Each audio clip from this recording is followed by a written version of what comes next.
Hi, everyone. It's Front Row Phyllis. 8 Tony Awards, including Best New Musical, the 2020 Grammy Award for Best Musical Theater Album, and we are thrilled to welcome Kimberly Marable with the production of Hadestown. How are you? I'm so good. How are you? I am fantastic. I have to say that performing on stage, screen, behind a microphone is really what you've been doing for over 15 years. Have you ever thought for a moment, if I wasn't doing this, what would I be doing? What do you think that would be? It's funny. So when everything shut down in 2020, I had to think about that Right. and hadn't really been thinking about that prior. Um, but what I've learned is that in the theater we say yes and so I realized that I don't have to choose one or the other. But I think that I would what I was contemplating doing and haven't done yet because I'm not ready to get my master's yet, but I would get my master's in social work Okay. and would continue working with the Actors Fund, which is a fantastic national program. Currently, I work with them on a number of committees, but the one that I would love to work more closely with is the Looking Ahead program, which helps with child entertainers across the country. I think they're superheroes because they're not only normal kids, but they're also doing this wonderful and challenging industry of entertainment. And yeah, That is so but I can do both. So that's the exciting part. right. Well, you can do both, except for the fact that you guys do about 8 shows a week when you are Yes. performing. I mean, Yes.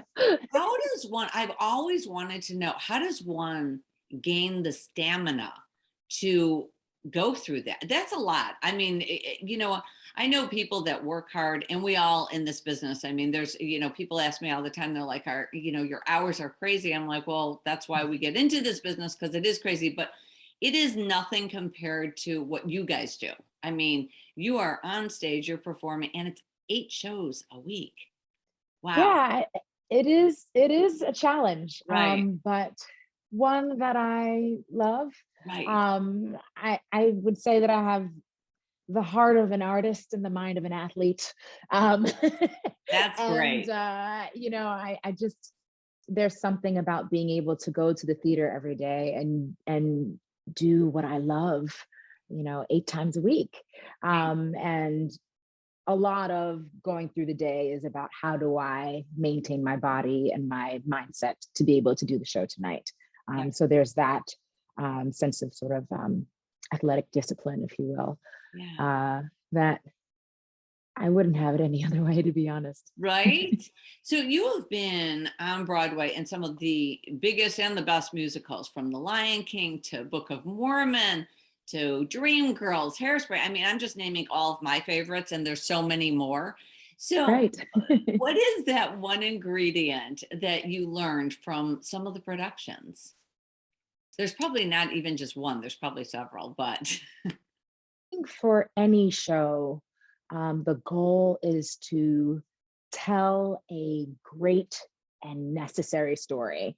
And I truly believe that I've been a part of some amazing stories that are just unique. There weren't other stories like them at the time when they came out. And in the case of Dreamgirls, it was a revival. We were missing that sort of energy from the Broadway and touring scene. Um, and ultimately we got to be able to tell stories that move audiences, that move us.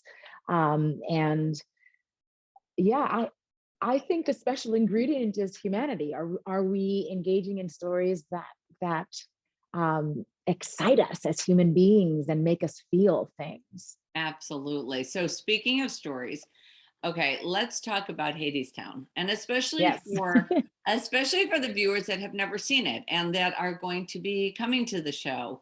So can you tell us a little bit about, what it's about, or what they're going to take, what will the audience take away from the show? Yes. So Hadestown at its most basic level is a love story. And who doesn't love a love story, right? Right? But this one is about 3,500 years old. So there's something about the timelessness of it that makes it universal. That this story has been told over and over again. Essentially, we follow Orpheus and Eurydice. They fall in love. Eurydice, for many reasons, including poverty, hunger, famine, decides to make her way down to the underworld. And Orpheus goes on a quest to rescue her. Enter Hades and Persephone, who I play. We follow their journey back to love and to life. And there's fantastic music, music that you will not have seen on Broadway or listened to, heard anything like it before. There's wonderful choreography. The costumes are lively. And it really is just a human story that there's something for everyone to latch onto. That we have to wrap up, and what advice would you give the younger generation that wants to go into this business? What would you say? Mhm. Oh, so many things. Right? The first of which I would say is be yourself. There's no one else like you in this world. And only you can bring that special sauce to everything that you have to offer. So don't shy away from it and don't hide it. Don't try to be like somebody else because we want to see you. The other thing that I will say is no is not forever. No is not permanent. No just means not right now. And that's okay. Because what is meant to be for you will never pass you by. That is awesome. That is great, great advice. And especially in this business, because it's hard to keep going. It really is. It's a lot of doors that are slammed in your face and a lot of no's, like you said. And Mhm. it's only that one that's going to say yes, or hey, you know what, you got a call back, and then it's like, oh, you know what, it's worth it. It's definitely worth it because you work so hard. And if people don't realize the energy and the time commitment and everything that goes into being in this business, and you just got to plunge forward and just keep doing it. Yeah. Yeah. You just Yeah. got to show up, be prepared, do the work. Yes, So exactly. half the battle is showing up. They can't. I mean, there's so many self-tapes now, but because of being in our apartments, etc. But Right. you can't show up if you're on your couch. You got to Exactly. show up. You got to do the work. Yeah. And yeah, know that the work will pay off. Right. Absolutely. Thank you again for talking to us today. And we cannot wait for opening night. And make sure to check out Hadestown at the CIBC Theater, playing March 2nd through the 13th. Thank you, and can't wait to see you next week. Thank you, and we'll see you then. All aboard!